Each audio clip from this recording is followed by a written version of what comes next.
Hello நாட்டீஸ், welcome to ups நாட்டி vibes. இப்போ தான் என் சேனலை புதுசாக பார்க்குறீங்கன்னா ப்ளீஸ் சப்ஸ்கிரைப் பண்ணுங்கள் அண்ட் பக்கத்தில் இருக்கிற பெல் ஐக்கானை கிளிக் பண்ணுங்கள். இன்றைக்கி நம்ம சிக்கன் சுக்கா எப்படி ஈஸியாக செய்கிறதுன்னு பார்ப்போம். ரொம்ப டேஸ்டியாக இருக்கும். இப்போ நான் ஒரு 75 கிராம் வந்து சின்ன வெங்காயம் உரித்து வச்சுருக்கேன். அதை வந்து மிக்சர் ஜாரில் ஆட் பண்ணிவிட்டு நல்லா ஃபைன் பேஸ்ட்டாக நம்ம பண்ணி எடுத்துக்கலாம். அடுத்தது இதுக்கு தேவையானது 2 டீஸ்பூன் வந்து ginger garlic paste, chicken 1 kg எடுத்திருக்கேன். அப்புறம் நம்ம அரைச்ச பேஸ்ட்டு, 2 தக்காளி, half lemon, coriander leaf and கொத்தமல்லி, கருவேப்பிலை 2யும் நம்ம எடுத்துக்கலாம். இப்போ ஒரு கடாயில் நான் அடுப்பெலாம் பற்ற வைக்கல, ஒரு 5 டேபிள் ஸ்பூன் வந்து ரீஃபைண்ட் ஆயில் ஆட் பண்ணிக்கலாம்.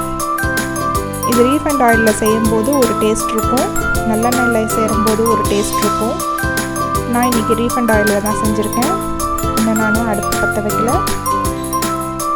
எல்லா மசாலாவும் ஒன்றா போட்டுற வேண்டியது தான். ஃபஸ்ட்டு நம்ம அரைச்சி வச்சுருக்கிற சின்ன வெங்காயம் பேஸ்ட் ஆட் பண்ணிக்கலாம். அப்புறம் 2 table spoon ginger garlic paste add பண்ணிப்போம். ஃபைனாக கட் பண்ணி வச்சுருக்கிற 2 தக்காளி, மீடியம் சைஸ் தக்காளி தான் 2, அதையும் கட் பண்ணி வச்சுருக்கிறத ஆட் பண்ணிக்கலாம். கொஞ்சமாக கருவேப்பிலை, மஞ்சள் தூள் 1 டீஸ்பூன், ஜீரக பவுடர் 1 டீஸ்பூன், சோம்பு பவுடர் 1 டீஸ்பூன். இது ரொம்ப ஈஸி அண்ட் குயிக்காக செஞ்சிடலாம்.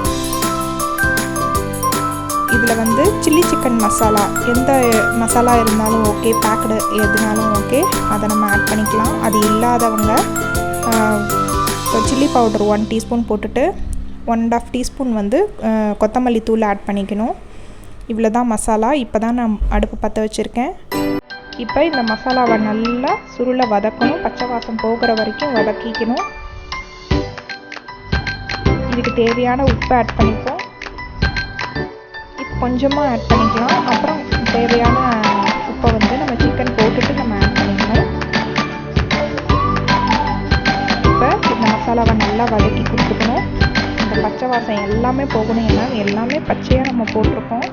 எல்லாமே அந்த பச்சை வாசம் வந்து போய் ஆகணும். அதுக்கப்புறம் தான் நம்ம சிக்கனை ஆட் பண்ணிவிட்டு நம்ம வதக்கினோம்னா நம்மளோட சுக்கா வந்து ஈஸியாக ரெடி ஆகிடும். ரொம்ப டேஸ்ட்டாக இருக்கும். இதில் 1 டீஸ்பூன் வந்து நான் பெப்பர் பவுடர் ஆட் பண்ணுறேன். உங்கள் காரத்துக்கு ஏற்ற மாதிரி நீங்கள் இன்னும் வேணால் நீங்கள் ஆட் பண்ணிக்கலாம். இது ரொம்ப ஈஸியாக செய்யக்கூடியது. இதை மசாலாலாம் ரெடி பண்ணிவிட்டு சிக்கனை கழுவி நம்ம மஞ்சள் உப்பு போட்டு கழுவி ரெடி பண்ணி வச்சிட்டோம்னா நம்ம இதை பாட்டு வதங்கட்டும். நம்ம வந்து எல்லா வேலையும் நம்ம செஞ்சு முடிச்சுட்டு ஒரு 10 மினிட்ஸில் நம்ம எடுத்துக்கலாம். இதுக்கு கொஞ்சமாக நம்ம அடி பிடிக்காமல் இருக்கிறதுக்காக வாட்டர் ஆட் பண்ணுறேன். நான் ஒரு 1/2 கிளாஸ் வாட்டர் ஆட் பண்ணிக்கலாம்.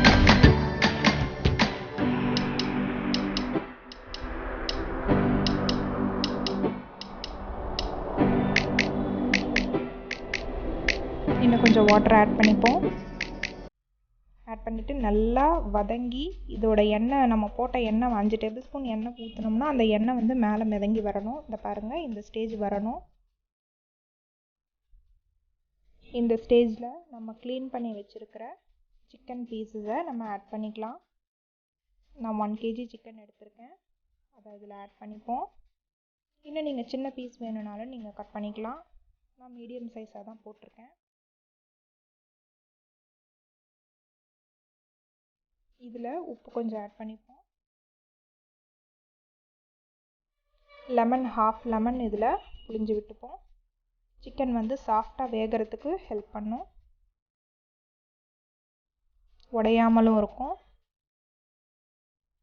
லெமன் ஆட் பண்ணுறனால. இப்போ இதுக்கு மேலே நம்ம தண்ணி வந்து கூடாது, ஏன்னா சிக்கன்லேயே வாட்டர் வந்து விடும். அந்த வாட்டர்லேயே தான் இந்த மசாலாவும் இந்த சிக்கன் எல்லாமே வெந்து வரும். அதுதான் சிக்கன் சுக்கா நல்லா செம்ம டேஸ்ட்டாக இருக்கும். ஒரு தடவை இதை ட்ரை பண்ணி பார்த்துட்டு எப்படி இருக்குன்னு உங்கள் ஃபீட்பேக்கை மறக்காமல் எனக்கு வந்து சொல்லுங்கள். இதை அப்பப்போ நம்ம கிளறி விட்டுக்கிட்டே இருக்கணும். இதுக்கு கொஞ்சமாக நம்ம கொத்தமல்லி இலையை வந்து நம்ம ஃபைனாக கட் பண்ணி ஆட் பண்ணிக்கலாம்.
சாதத்தில் போட்டு நம்ம பசஞ்சு சாப்பிட்ணும் அப்படிங்கிற போது நம்ம இந்த ஸ்டேஜில் நம்ம அதை ஆஃப் பண்ணிக்கலாம்.